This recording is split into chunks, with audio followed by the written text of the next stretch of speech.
અને પૂજ્ય ગૌ ઋષિ દત્ત શરણાનંદજી મહારાજ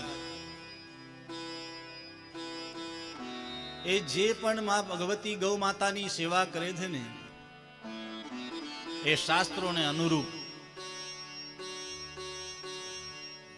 પહેલું શાસ્ત્ર ધર્મની મર્યાદા, બીજું જેમ તમે તમારા પરિવારની બાળકની રક્ષા માટે વ્યવસ્થા કરો ને એ જ બધી સેવા એ જ બધી વ્યવસ્થામાં ભગવતી ગૌ માતાની કરો.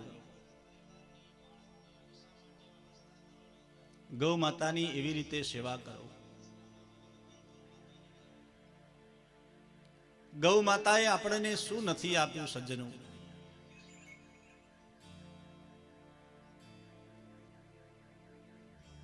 આ ભારતની આન બાન અને શાન કહી શકાય માં ભગવતી ગૌ માતા. કારણ કે આપણો ભારત રાષ્ટ્ર છે ને સંસ્કૃતિ નો વારસો છે. અનેક સંસ્કૃતિઓ આપણા ભારત વર્ષમાં છે, પણ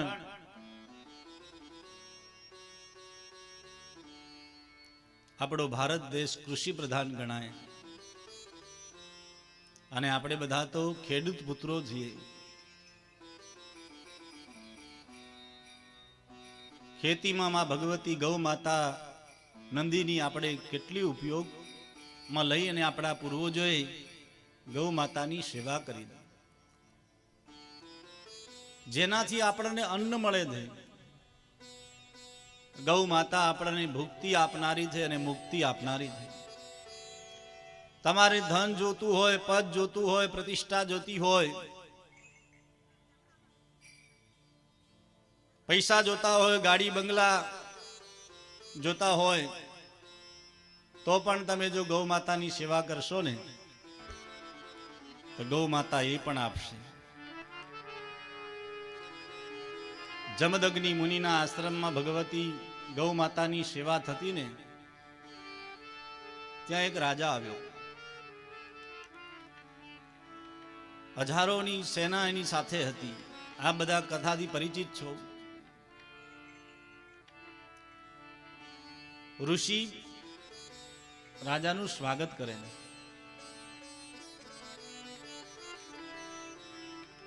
બધાને જલપાન કરાવ્યું, સન્માન કર્યું, ભોજન વ્યવસ્થા કરવાની વાત આવી. મહારાજ, તમે રાજા છો, અમારા આશ્રમમાં પધાર્યા છો, તમે ભોજન લઈને જાઓ. રાજાએ કહ્યું, બ્રાહ્મણ દેવતા, તમારી આ ઝૂંપડી. રાજાએ મનમાં વિચાર્યું, હવે મારી આટલી મોટી સેના, તમે ભોજન વ્યવસ્થા કેવી રીતના કરશો?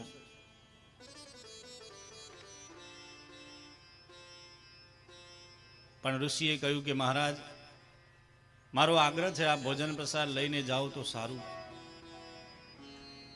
રાજાએ હા ભણી અને ઋષિએ માં ભગવતી ગૌ માતાના પ્રતાપે એ રાજા સાથે અનેક પ્રકારના વ્યંજનો અને ભોગ સાથે પૂરી સેનાને ભોજન કરાવ્યું. રાજાને આશ્ચર્ય થયું.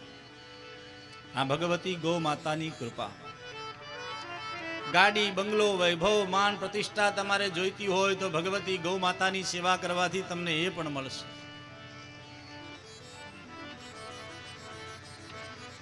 અને મુક્તિ તો